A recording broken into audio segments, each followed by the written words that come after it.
नमस्कार मित्रांनो, स्वागत आहे तुमचं माझ्या यूट्यूब चॅनलमध्ये. तर आपली जी एथर रीडचा एस मॉडेल आहे तिला मी 550 किलोमीटर चालवून झालेलं आहे.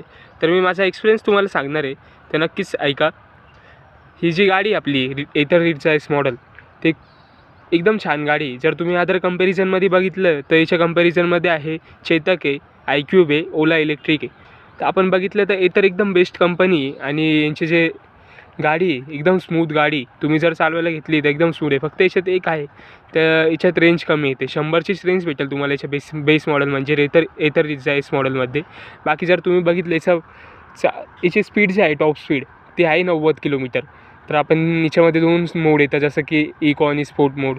इको मोडवर आपण याला 50च्या स्पीडने चालवू शकतो. झीप मोडमध्ये तुम्हाला भेटते 90ची स्टॉप स्पीड. तर गाडी एकदम छान आहे मित्रांनो. जर तुम्ही घ्यायचा विचार करत असाल तर नक्की घ्या. फक्त याचे टॉप मॉडेल जे आहे ते महाग आहे थोडंसं. बेस मॉडेल तुम्हाला परवडेल. तुम्हाला एस जे मॉडेल आहे ते एकदम मस्त आहे. जर तुम्ही डेली यूजसाठी सिटीमध्ये चालवायला घेत असाल तर एकदम बेस्ट मॉडेल आहे एथरचं रीडचा एस. बाकी तुम्ही चेतक वगैरे घेत असाल तर चेतकमध्ये तुम्हाला चांगली, पण त्याच्यात ग्राउंड क्लिअरन्स एवढं चांगलं नाही. त्याच्यात ग्राउंड क्लिअरन्स पण चांगलं आहे. सीटिंग पोझिशन जे आहे ते एकदम बेस्ट आहे. तुम्हाला बसायला आरामात 3 जणं बसतील, पण आपण 2 जणं बसून चालवलं असेल तर ॲव्हरेज चांगला भेटेल आपल्याला गाडीमध्ये. थँक्यू मित्रांनो. व्हिडिओ आवडला असेल तर नक्की लाईक आणि सबस्क्राईब करा.